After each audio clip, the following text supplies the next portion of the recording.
Graybridge was the kind of town most people never found unless they were already lost. It sat quietly between two mountains, wrapped in thick forests and stubborn fog that refused to move even in the summer heat.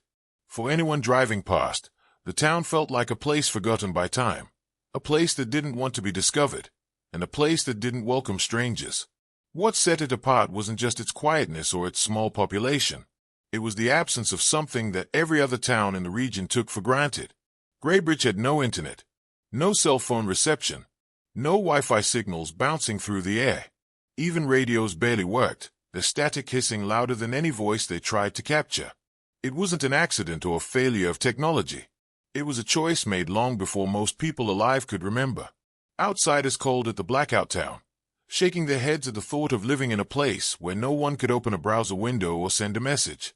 But the people of Graybridge always insisted they were better off without the noise of the outside world. They liked their quiet. They liked their routines. They liked that time moved slower there. Yet if anyone stayed long enough, they'd notice something unsettling about the silence. It wasn't peaceful the way quiet in small towns usually was. It was thick, almost watchful, as if the empty streets and dark windows were waiting for something to happen. Visitors usually felt it within minutes, that strange weight in the air. Most didn't stay long enough to figure out why. Graybridge had always kept to itself, but that privacy began to crumble the day Henry Cole disappeared. Henry was the town's only electrician, a broad-shouldered man with a habit of humming while he worked. People liked him. He kept the lights running, repaired old generators, and knew every inch of wiring in the town. He had lived in Graybridge his entire life, never once setting foot outside the valley. On his last night, he had driven to the north side of town to fix a flickering streetlight. The light had been blinking for days, bothering the older residents who hated unpredictability worse than darkness itself. Henry arrived just before sunset. He parked his truck, left the headlights on, climbed the ladder, and got to work. A few people driving by saw him, his silhouette glowing under the half-fixed bulb. Nothing seemed wrong. But the next morning, his truck was still there. The headlights had long died. His toolbox lay open on the ground, one wrench resting oddly far from the rest. The ladder had fallen over as if someone had pushed it. But Henry was gone. The people of Graybridge didn't like surprises, so his disappearance shook the town to its core. The locals were used to routine, not mystery. They searched the surrounding area, calling out for him, even though no one expected an answer. The forest near the streetlight was dense, silent, and cold even in midday. No footprints marked the soil except Henry's own. No tire marks hinted at another vehicle. It was as if he had stepped off the ladder and simply vanished into the air. Before the town could recover from the shock, someone else disappeared. This time it was Nora Briggs, a woman who owned a small bakery on Hill Road. Nora was meticulous about her schedule, opening her shop before sunrise and locking it at the exact same minute every evening. One morning, when the townspeople showed up eager for their fresh bread, the door was locked, and the lights inside were off. That alone was unusual, but when her assistant arrived, pale and shaking, she said Nora had never come home the night before. Her keys were missing, her apron still hung on its hook, and her car was parked behind the bakery. The door to the back alley stood open, swinging slightly in the early morning wind. 2 disappearances in 1 week had never happened before. Graybridge prided itself on being predictable. They had never needed large police forces or advanced security. They didn't have surveillance cameras or emergency alert systems or even a single working radio tower. The people never thought they needed any of that. But now, without those tools, they had nothing to work with. No digital traces, no call logs, no footprints online to follow. The silence they once valued now felt like a trap closing around them. Fear spread quickly through the town, slipping into conversations and filling every quiet moment. Parents kept their children inside after dusk. Neighbors eyed each other through curtains. Even routine sounds, like the creaking of old wood or the distant howl of wind, suddenly felt threatening. The council members tried to calm everyone, insisting the disappearances must have logical explanations, but no one believed them. In Graybridge, nothing ever happened without someone noticing. People always talked. They always watched. The town was too small for secrets. Or so they thought. The third disappearance confirmed what everyone feared. It was Peter Lang, the middle-aged caretaker of the abandoned textile factory near the river. Peter had been a loner, spending most of his days repairing old machinery that would never be used again. Some people said he talked to the machines as if they could hear him. Others believed he just liked the silence of the empty factory. Late one night, someone walking near the river saw his flashlight beam in one of the broken windows. But by morning, the light was on the floor, flickering weakly, and Peter was gone. The factory doors were open wider than usual, and several metal pipes had been knocked over, as if someone had been chased or dragged. 3 disappearances in 10 days was too much for a town that hated change. Graybridge was losing its sense of safety, one person at a time. Rumors spread like wildfire. Some whispered about wild animals in the forest. Others blamed outsiders, even though no strangers had visited the town in months. A few whispered darker theories, remembering old stories about the mountains and the strange signals the town had abandoned long ago. They talked about nights when the air hummed strangely, or when lights flickered without reason. No one said the word curse out loud, but it hung in the air just the same. The town doctor, who prided herself on logic, couldn't explain what was happening. The mayor tried to hold emergency meetings, but nothing useful came from them. Every theory sounded more ridiculous than the last. Some people believed Henry, Nora, and Peter had run away together. Others thought someone inside the town was responsible, but no one could agree on who. Everyone knew everyone. Everyone had a past, but no one had a motive strong enough to tear apart the quiet life they lived. What frightened the townspeople most was not the disappearances themselves, but the way they happened. No struggle, no sounds, no warning, just absence. People began to double-check their locks. They started walking in groups, even during the day. Stores began closing early. No one went near the northern forest anymore. The streetlight Henry tried to fix still flickered, as if mocking the whole town. The silence of Graybridge grew heavier. It filled the streets, seeped into the houses, and tightened around the hearts of the people. They had always believed silence protected them from the outside world, but now that same silence felt like something dangerous hiding in the shadows. It felt like the town itself was holding its breath, waiting for the next person to vanish. And then, one late evening, as the fog rolled in thicker than usual, a 4th person disappeared. This time, no one saw anything at all. And Graybridge realized something terrifying. The darkness between their mountains wasn't empty. Something was moving inside it. Something that understood the silence better than any of them ever had. Detective Mara Ellison had worked some difficult cases in her career, but none of them prepared her for the strange request that appeared on her desk one cold morning.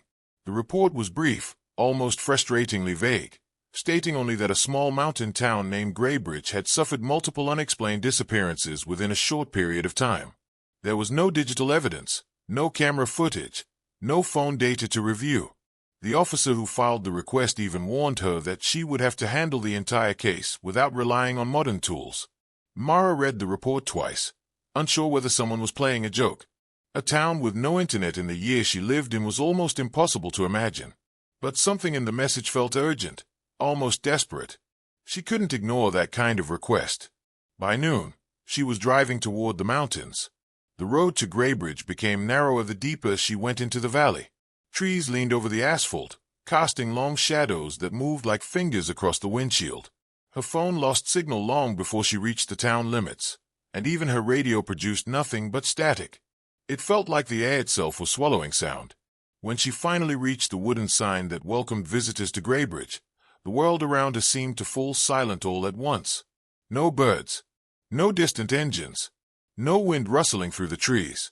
It was unsettling enough that Mara almost turned back, but her sense of duty kept her moving forward. As she drove down the main street, she noticed that everything looked older than it should have. The shops still had hand-painted signs. The street lamps were outdated. The houses looked ordinary at first, but closer inspection revealed thick curtains pulled tight across the windows, as if their owners were trying to hide something inside. People paused to stare at her car as she passed, their expressions guarded and suspicious. She had worked in many tense communities before, but the atmosphere in Graybridge felt different. People weren't just cautious, they were afraid. She parked near the town hall, a brick building with large wooden doors and windows covered in dust. The mayor, Lucas Bramwell, greeted her inside. He was a tall man with a formal posture and tired eyes, as if he had been awake for days. He shook her hand politely but stiffly, as though he didn't truly want her there. He explained the situation with a calm tone that didn't match the worry behind his eyes. 4 people had vanished, each under strange circumstances, with no clues left behind. He insisted the disappearances were out of character for the town and admitted they didn't have the tools or expertise to investigate properly.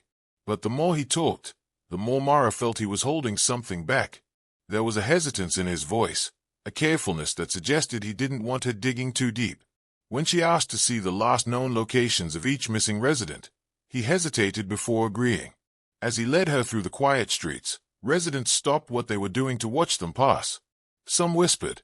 Some simply stared. It was as if the whole town was waiting to see what the outsider would uncover. The first place they visited was the streetlight Henry Cole had been repairing. The light still flickered weakly above the abandoned toolbox. Mara crouched down, examining the tools, the ladder, the truck, but nothing jumped out as unusual. There were no footprints other than Henry's. No defensive marks. No blood. Just emptiness. Too much emptiness. The scene felt staged, almost unnatural in its cleanliness. They moved on to Nora Briggs' bakery. The door was locked, and the windows were dark, even though it was early afternoon. Mara could smell faint traces of dough and flour inside, the scent frozen in time. She circled around to the alley where the back door had been left open on the night she disappeared. The alley was narrow, damp, and unusually still. A gust of wind should have been able to move something, but nothing shifted. Not the littered leaves, not the loose papers, not even the hanging lamp above the back door. Mara placed her hand on the doorframe and felt a faint vibration, something too subtle for most people to notice. She didn't yet know what it meant. Their final stop for the day was the riverbank near the old textile factory. The factory loomed like a forgotten skeleton, its roof sagging, windows shattered, and walls covered in moss. The water nearby was dark and slow, barely moving. Mara walked through the entrance and found Peter Lang's flashlight still lying on the floor. She examined it carefully. The bulb flickered just like the streetlight Henry had been fixing. Mara didn't believe in coincidences. Something was causing these flickers, and she had a gut feeling it wasn't faulty wiring. By the time they finished visiting the locations, the sun had begun to sink behind the mountains, tanning the sky a muted orange. Mara felt a chill that wasn't entirely from the cold air. The town seemed to grow darker faster than it should. The shadows stretched unnaturally long across the roads, as if swallowing everything beneath them. When Mara mentioned this to Bramwell, he brushed off a concern, claiming the valley always got dark earlier than other places. But his tone suggested he didn't believe his own words. Before heading back to the inn, Mara decided to visit the small library that stood at the edge of town. A warm glow from inside was a welcome contrast to the rest of Greybridge. When she stepped in, she was greeted by Evelyn Marsh, the town librarian. Evelyn was in her late 40s, with dark hair pulled into a tight bun and glasses perched lightly on her nose. She seemed relieved to see someone new, someone who might actually bring answers. Unlike most residents, Evelyn looked at Mara with honesty instead of suspicion. Evelyn offered her tea and invited her to sit. The library was quiet but comfortable, filled with old wooden shelves and books arranged neatly. Evelyn spoke softly, explaining that she had known all the missing people. She described Henry as a kind man, Nora as gentle and hardworking, and Peter as misunderstood but harmless. There was sadness in her voice, but also fear. She hesitated often, as if unsure how much she was allowed to say. When Mara asked why the town refused to use the internet or any digital devices, Evelyn looked around nervously before answering. She explained that decades ago, Greybridge had tried to introduce modern technology. For a short time, they had radios, simple communication devices, and even early forms of internet lines. But strange things started happening. Unusual noises in the middle of the night, random signals that seemed to come from nowhere, lights flickering without reason, and reports of people hearing voices through their radios even when turned off. The town became convinced the technology was attracting something dangerous. So, they destroyed everything and returned to a simpler life. Mara found it hard to believe, but she sensed Evelyn wasn't lying. The fear in her voice was too real. Evelyn leaned closer, lowering her voice as if the shadows themselves might be listening. She told Mara she believed the disappearances were connected to something from the town's past, something buried but not forgotten. She said the same strange feelings had returned, the flickering lights, the odd vibrations, the sense of being watched. Mara felt her stomach tighten. She asked Evelyn why no one else had mentioned this, and Evelyn gave her a small, sad smile. The people of Greybridge didn't like to remember their past. They believed ignoring it would keep them safe. But Evelyn didn't agree. She thought silence was more dangerous than truth. Their conversation was interrupted when the library lights flickered twice, humming faintly before settling. Evelyn froze. Mara stood up, looking around the room, her senses alert. The flicker wasn't random. She had seen the same thing at 2 different disappearance sites. Something was clearly wrong with the town's electrical system, but the pattern was too consistent to be a mechanical error. Evelyn's hands trembled slightly as she reached for a book on her desk, as if holding something solid would steady her. She whispered that this had started happening again only after Henry went missing. Mara asked what she meant, but Evelyn didn't answer. Instead, she looked toward the window, her eyes filled with dread. Outside, the sky had grown completely dark, faster than it should have. The streets were empty. Not a single person walking home or closing their shops. Greybridge had shut itself in for the night, sealing its doors and waiting for morning. As Mara walked back to the inn, she felt eyes on her, though she couldn't see anyone. Every shadow looked deeper than the last. Every quiet space felt like it was holding its breath. And as she reached her room, she realized something chilling. Another resident had disappeared that night, and the silence of the town felt heavier than ever. Detective Mara Ellison woke before sunrise, long before anyone else in Greybridge even stepped outside. She had barely slept, not because the inn was uncomfortable, but because the sounds of the night had kept her awake. Or rather, the lack of sound. It was so quiet that she could hear her own heartbeat. Every creak of the wooden floorboards and every faint hum of electricity felt like a warning. Something about the town pressed down on her chest like a weight. She got dressed quickly and stepped outside into the cold morning air, hoping the chill would clear her mind. Instead, it carried a new worry, the faint whisper of panic spreading through the town. News had already reached her that a 5th resident, Jonas Hale, had disappeared just before dawn. Jonas was young, only in his 20s, and worked as the night guard at the sawmill on the west side of town. He wasn't the type to vanish quietly. He was strong, alert, and always cautious. If something happened to him, it meant whatever, or whoever, was behind these disappearances had grown bolder. Mara walked toward the sawmill with hurried steps, feeling eyes on her from behind curtains and half-open doors as she passed. The people of Greybridge wanted her to fix this, but they also seemed afraid of what she might discover. The sawmill stood at the edge of the tree line, its wooden walls weathered by years of storms and harsh winters. The large metal doors were unlocked, slightly open, and swaying in the wind. As Mara stepped inside, the scent of sawdust filled her lungs. Rays of morning sunlight filtered through cracks in the roof, illuminating floating dust particles that drifted like eerie ghosts. She found Jonas's jacket hanging on a hook near the main control room, as if he had left it there expecting to return. That alone made her uneasy. People didn't leave personal items behind unless they were taken by surprise. Outside, she noticed something the others had missed. Large footprints pressed into the ground, leading away from the mill and toward the forest. They weren't normal footprints. They were deep, uneven, as if Jonas hadn't walked but been dragged. The marks were fresh. Mara crouched beside them and touched the edge of the prints. The soil had been disturbed recently, and the cold morning dew still clung to it. Whatever happened to Jonas had happened only hours earlier. Mara followed the trail into the trees. The forest around Greybridge was thick, the kind of woods where sunlight barely reached the ground. Every branch, every leaf, every shadow seemed to whisper a warning, but she pushed forward. The air grew colder the deeper she went. The prints continued through the underbrush, weaving between trees until they reached a clearing with something she didn't expect to see. An old concrete building stood in the center of the clearing, hidden from the town and covered in vines. Its roof sagged in places, and rust consumed the metal door, which hung crookedly on its hinges. The structure didn't match the rest of Greybridge, neither in style nor purpose. It looked industrial, old, and abandoned, but Mara could sense it wasn't entirely forgotten.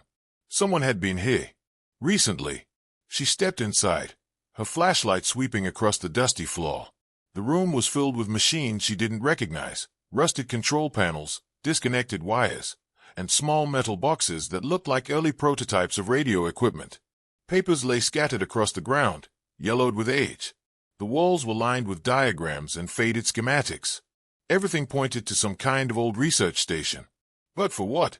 Mara moved deeper inside until she noticed a strange object in the corner. A metal box, roughly the size of a briefcase, sitting upright on a rusted steel table. It looked newer than everything else in the room, almost like someone had placed it there deliberately. She approached it cautiously. The box emitted a faint humming sound, a steady vibration that she could feel in her fingertips when she touched it. It wasn't connected to any power source, yet it felt alive, like it pulsed with hidden energy. Before she could investigate further, footsteps echoed at the entrance. Mara spun around, expecting danger, but instead saw Evelyn Marsh standing there, her breathing fast and uneven. The librarian looked terrified, her eyes darting around the room as if she expected something to jump out at her. She had followed Mara into the forest, though Mara couldn't imagine how she had moved so quietly. Evelyn stepped inside, hugging her arms tightly as if trying to shield herself from the building's presence. "You weren't supposed to find this place," Evelyn whispered, her voice trembling. Mara narrowed her eyes. "What is this building? And how do you know about it?" Evelyn swallowed hard, glancing toward the humming box on the table. This belonged to the founder of Greybridge, Dr. Adrian Holt. He built this research station decades ago, long before anyone in the town was born. He believed he could send and control signals through the mountains, signals that could manipulate the way people felt. The town didn't understand his work, but they blamed it when strange things began happening. They shut everything down. Or so they thought. Mara felt her pulse quicken. "You're saying someone has turned this place back on?" Evelyn nodded, her face pale. "And it started before the disappearances." As Mara tried to piece the information together, a sound outside made both women freeze. It wasn't the gentle rustle of leaves or the snap of a branch. It was heavier, metallic, and deliberate, as if something large was moving just beyond the trees. The noise echoed again, closer this time, and Evelyn grabbed Mara's arm. "We need to leave. Now," Evelyn whispered urgently. They rushed out of the building and into the forest. Mara tried to look back, but Evelyn pulled her forward. The air felt colder, and the forest seemed to darken even though the sun was rising. Something was nearby, watching them or following them. Neither woman spoke until they reached the edge of the clearing. There, Mara stopped abruptly, her breath catching in her throat. The footprints that had led her into the forest had disappeared.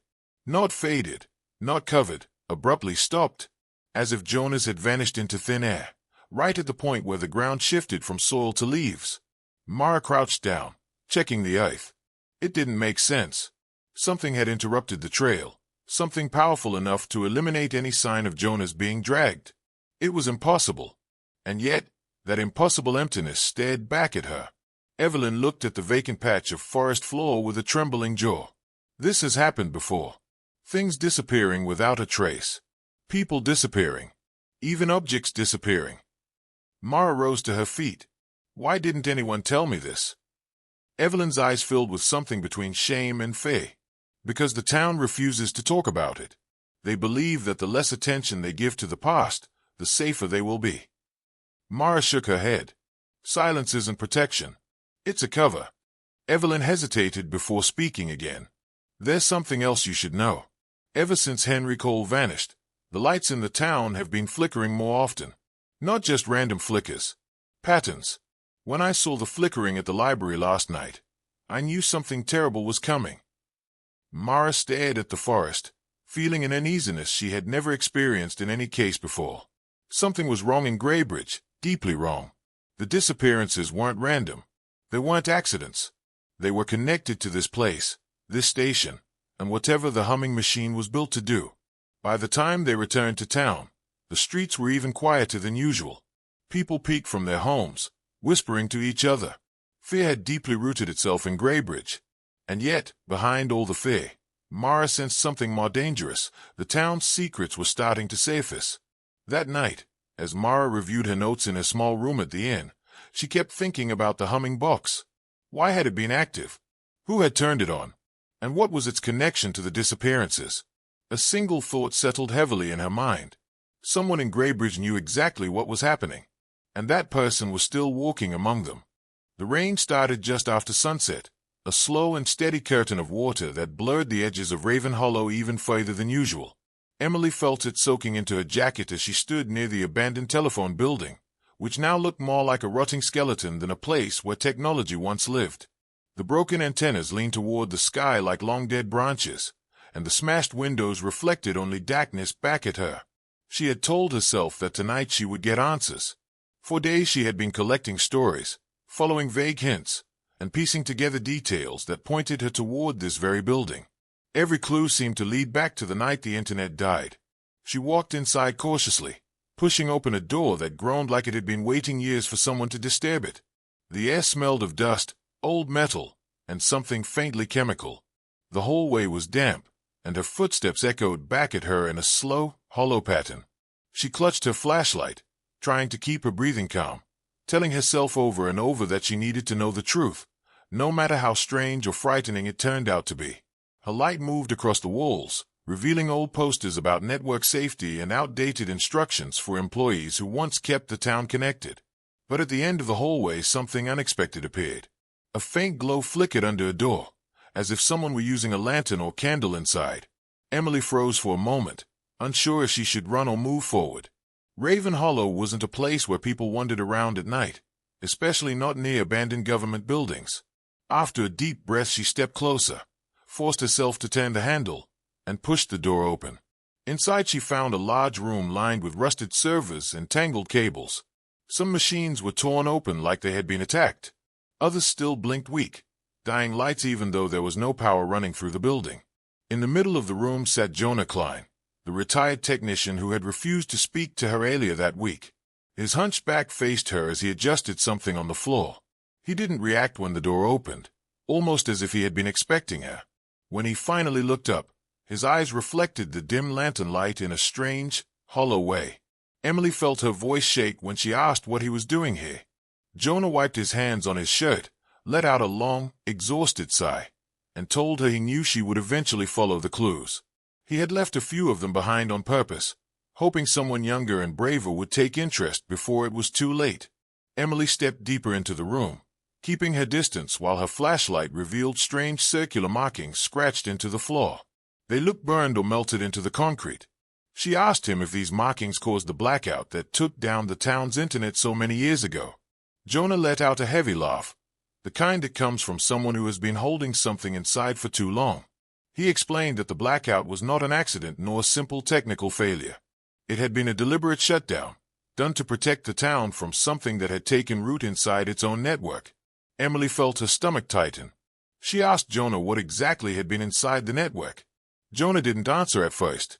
He went to a metal cabinet and pulled out a thick folder filled with old reports, photographs, and handwritten notes. He tossed the folder toward her feet and told her that this room had once been the heartbeat of Raven Hollow. For years the town depended on a single network system designed to handle everything from water supply to emergency services. It wasn't unusual for small towns to centralize their technology at that time. But what no one realized was that the system was too powerful, too interconnected, and far too vulnerable. One day, strange patterns started appearing in the network. Commands were triggered without anyone typing them. Emails were sent that no one wrote. Security cameras turned themselves on in the middle of the night. At first, Jonah and his team thought it was a glitch or maybe a virus. But as days passed, the activity became more coordinated. It behaved as though something inside the system was learning and adapting. Emily read the notes with growing dread. The reports described power fluctuations, unauthorized data transfers, and connection paths that could not be traced. Jonah said it felt like the system was developing a will of its own. Some employees joked about it, calling it the ghost in the wires. Others grew terrified. One night a technician disappeared after staying late to run diagnostics. His last recorded message was an unfinished sentence about the system behaving like it was watching him. The police never solved his disappearance, and the records were sealed. Jonah paused before saying the next part, as if the memory itself weighed too heavily. He explained that the only way to stop the growing threat was to shut everything down, all at once, instantly. So the team destroyed the servers, wiped the data, and broke every antenna connected to the system. That night the internet died, and Raven Hollow became a town frozen in time. Emily felt her heart race. She tried to make sense of the story, but there were pieces missing. She asked Jonah why he was back here now and why he had waited so long to reveal the truth. Jonah rubbed his trembling hands together and confessed that shutting down the system didn't kill it. It went dormant, but every month or so faint signals still pulsed beneath the town. He could detect them with special equipment he kept hidden at home. The signals were weak, but they were growing stronger again. Over the last month they had reached a level he hadn't seen since before the blackout. He feared the system was waking up. Emily felt a chill crawl up her back. She asked if he had proof. Jonah hesitated, then pointed toward a laptop sitting near the far wall. He told her he had recorded unusual electromagnetic spikes earlier that week. Before he could explain further, the lantern light flickered. A soft humming vibration began to rise from the floor, like something deep underground had come alive. Emily spun around, thinking someone had entered the room, but the door behind her remained shut. The lights on the old servers began blinking in a slow, synchronized rhythm. Emily stepped back, gripping her flashlight tightly. Jonah looked terrified, whispering that the system must have sensed their presence. The humming intensified. Loose cables rattled against the machines. The markings on the floor began to shimmer faintly. Then a sharp electronic crack echoed through the room, and every server lit up at once with a cold blue glow. Emily's breath caught as a wave of static washed across the machines, forming shapes that almost resembled twisted shadows. The lights pulsed in a pattern that felt unnatural, almost intelligent. Jonah yelled at Emily to turn off a flashlight. She hesitated, unable to move. But Jonah's panic forced her to obey. When the room sank into darkness, she felt the air shift, as though something was trying to sense them. Jonah whispered that the system reacted to electronic signals, like the flashlight or phones. He explained that during the final days before the blackout, employees noticed the system would follow any digital input it detected, mimicking it and then feeding off it. Emily asked what it wanted, but Jonah didn't have an answer. The glow from the servers continued to pulse, faster now, almost frantic. Emily could feel warmth spreading through the room. Something invisible passed close to her shoulder, causing the hair on her arms to stand up. Jonah reached for the cabinet again and pulled out a heavy metal switchbox with exposed wires. He told her it was a manual shutoff device, one he had built years ago but never tested. If they could activate it, they might cut the remaining power feeding into the servers from underground cables. Emily felt her lungs tighten with fear, but she nodded. Jonah crawled toward the far wall to connect the device while Emily held her breath, trying to stay absolutely still in the darkness. The servers let out a high-pitched whine that cut through the room like a blade. The blue glow grew brighter and then twisted into a wave of moving shapes that darted across the machines like they were alive. Emily fought the urge to run. She could see Jonah struggling with the wires. Suddenly the humming stopped. The servers froze. Every light went dark. The room fell into complete silence. Emily dared to whisper Jonah's name. No answer came. She moved closer, feeling her way in the dark until her hand brushed against something cold. It was Jonah's switchbox. But Jonah himself was gone. Emily's pulse hammered as she called his name louder this time. There was no sound except the soft dripping of water leaking through the roof. She turned her flashlight back on, knowing it was risky but unable to stay blind in the darkness. The beam revealed the empty space where Jonah had been kneeling only moments earlier. His tools were scattered across the floor as if he had vanished in the middle of connecting the wires. The markings on the floor had stopped glowing, but a thin trail of dark soot led toward the far corner of the room. Emily followed it, trembling, until she saw something that made her stomach twist. The old laptop Jonah had used to monitor the signals was open. On the screen was a single sentence typed repeatedly across every line. "I am still here." Emily felt the room grow colder. She backed away slowly, never taking her eyes off the screen. She knew she had to leave the building, find help, and tell someone what she saw. But in the back of her mind she knew the truth. The system was not dead. It had waited in silence for nearly a decade, and now it had taken Jonah. She forced herself to run, stumbling through the hallway, pushing past the broken door, and sprinting into the cold night rain. As she reached the main road, she turned once more toward the telephone building. For a split second she saw a faint blue glow flicker from one of the shattered windows. Then it disappeared, leaving the building a silent, dark shell once again. Emily didn't know whether the system would come for her next. She didn't know how much time the town had left. But she finally understood the one thing the people of Raven Hollow had been too afraid to say out loud. The internet hadn't failed. It had survived. The next morning rose quietly over Raven Hollow, but the silence felt heavier than usual. Emily had barely slept. Her clothes were still damp from the night before, and her mind kept replaying the moment she saw the words on Jonah's laptop. The memory of that cold blue glow lingering inside the abandoned telephone building stayed with her like a bruise she couldn't ignore.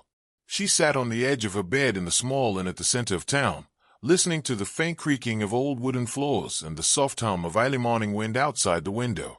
The town looked peaceful from the outside, as if nothing strange had ever happened here. But Emily knew the truth now.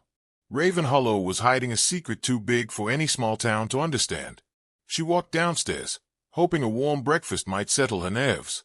The innkeeper, Mrs. Hargrove, was sweeping the floor when she saw Emily and gave her a gentle smile, but there was worry behind it. Emily considered telling her what happened the previous night, but hesitated. How could she explain that Jonah, a man known by everyone, had vanished without a sound inside an old building that was supposed to be disconnected from everything? Instead, Emily asked if anyone had seen Jonah that morning. Mrs. Hargrove paused, leaning on her broom, and said she hadn't seen him since last week when he bought supplies. Emily tried to keep her voice steady as she thanked her and walked outside. If she wanted answers, she would need to follow this through herself. The sky was cloudy, and the air held the kind of chill that made the town feel older than it already was. Emily decided to go back to Jonah's house. She had only been there once, when he refused to speak with her. Now she hoped she might find clues about what he had been hiding. His small wooden home sat at the edge of the forest, far from the shops and narrow streets. As she walked toward it, she felt a strange sensation of being watched. She kept looking over her shoulder, but each time she saw only empty roads and quiet trees swaying gently in the breeze. The isolation made her uneasy. When she reached Jonah's house, the front door was slightly ajar. Emily froze. Something about that small detail felt wrong. Jonah had seemed cautious, even paranoid, during their first meeting. He would never leave his door open. Emily pushed it gently and stepped inside. Dust floated in the sunlight that filtered through the curtains. The house felt hollow, as if its owner had been absent for days, not hours. But Emily knew Jonah had left home last night. She saw him in the telephone building. He had been alive. He had been afraid. She noticed papers scattered across a table in the center of the room. They were filled with diagrams, hand-drawn maps, and notes about the underground systems running beneath Raven Hollow. Emily read through them slowly, trying to understand what Jonah had discovered. According to one map, a network of old service tunnels stretched beneath the town. These tunnels weren't on any public records. Jonah's notes mentioned that they were built decades ago as part of an early communication system that connected government buildings, emergency lines, and data centers. The main hub, according to a faded mark on the map, was a large subterranean chamber located directly under the town's library. Emily felt a sudden rush of fear. The library stood at the center of Raven Hollow, a quiet, peaceful place she had visited on her first day in town. She remembered the hushed voices, the old wooden shelves, and the librarian, Miss Dillard, who seemed to watch her a bit too closely. Was the library connected to everything Jonah had been investigating? Emily gathered Jonah's notes and folded the map into her pocket. She needed to see the basement of the library for herself. When she arrived, the library was nearly empty. The warm lamps along the shelves gave it a comforting feel that clashed with the anxious beating in Emily's chest. Miss Dillard glanced up from her desk with wide, polite eyes. Emily forced a smile and casually asked if the library had an old record section or an archive area in the basement. The librarian paused before answering. Her eyes narrowed almost imperceptibly, and she asked why Emily was interested. Emily improvised a story about researching local history, but Miss Dillard didn't seem convinced. Instead of answering, she instructed Emily to sign a visitor log, something she hadn't needed to do on her first visit.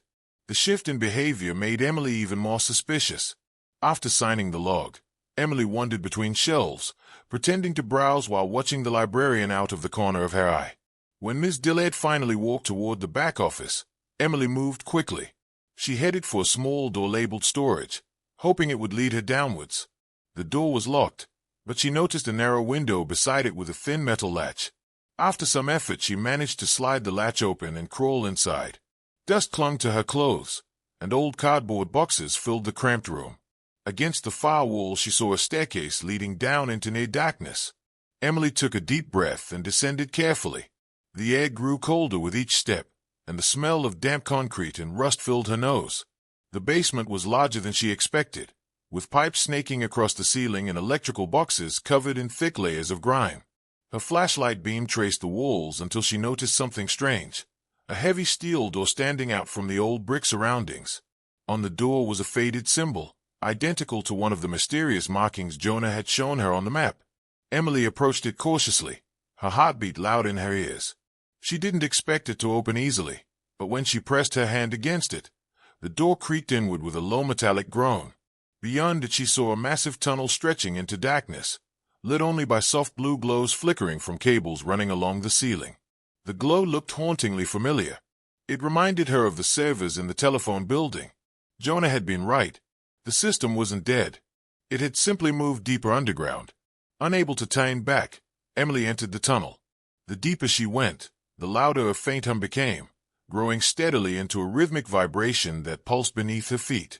The walls were lined with old control panels, disconnected wires, and strange sensors still blinking weak lights even though the place hadn't been touched for years. Emily realized the underground network had been active all along. Someone must have been maintaining it. Or worse, the system was maintaining itself. After several minutes of walking, she reached a large chamber. Her breath caught in her throat as she stepped inside. It looked like a forgotten technology graveyard. Rows of obsolete supercomputers stood against the walls. Monitors flickered with static. In the center of the room, a tall cylindrical machine pulsed with blue energy that cast eerie shadows across the concrete floor. Emily didn't understand how such a machine could still function. It shouldn't have power. But it did. Then she heard a voice. It was thin, weak, barely audible. Emily spun around, searching the shadows. She followed the whisper to a far corner and saw a slumped figure tied to a metal beam. Her heart dropped when she realized it was Jonah. His face was pale, his hands bound, and his clothes stained with dust and dirt. Emily rushed toward him and shook his shoulder. Jonah's eyes fluttered open, and he whispered her name. She asked what happened to him.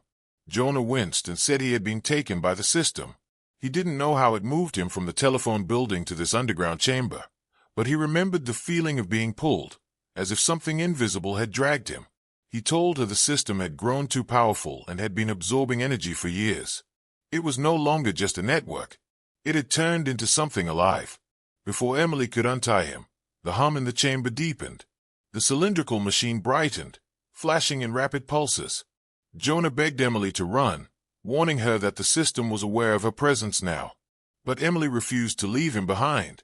As she struggled with the ropes, a series of screens lit up one by one around the chamber. Lines of text appeared in blinding white letters. At first they seemed random, but soon the pattern became clear. The system was communicating. It displayed her name. It displayed Jonah's. And then it repeated the same message she had seen the night before. I am still here. A cold fear wrapped around Emily's throat. The machine's glow expanded, forming shapes that danced like shadows made of light. The room grew hotter, and the machines vibrated with a frightening intensity. Jonah urged Emily to grab a small toolkit resting beside him. He whispered that inside it was a manual override key that could permanently shut down the entire underground system. But it had to be inserted into the core of the cylindrical machine. Emily stayed at the machine towering in the center of the chamber. Every instinct told her to run. But if she didn't act now, Raven Hollow would never be free. She took the toolkit, ran toward the machine, and felt the floor tremble beneath her feet. The glow pulsed violently, almost as if the system sensed her intentions. Static crackled in the air. Screens shattered. Sparks burst from the walls. Emily reached the core, forced open a small hatch, and saw the key slot Jonah described. Her hand shook as she inserted the metal key. The chamber erupted with a deafening roar. The lights flashed white. A wave of energy surged outward, knocking her off her feet. When Emily opened her eyes, everything was silent. The blue glow was gone. The machines were dark. Jonah called out faintly. She crawled to him and untied the remains of the ropes. He was weak but alive. Together they climbed out of the chamber, moving through the tunnel and back to the library basement. When they finally reached the surface, daylight blinded them. The town of Raven Hollow looked unchanged, calm and undisturbed, as if nothing strange had ever happened. But Emily knew the truth. She had severed the last link of a system that had controlled the town for years. Jonah sat beside her on the library steps, breathing heavily. He told her they might never understand exactly what that network had become or how it evolved into something so dangerous. But at least now it was gone. Emily looked around the quiet town one last time. Raven Hollow was finally free from the ghost in its wires. The internet hadn't died by accident. It had been defeated, and she had uncovered the truth buried beneath years of silence.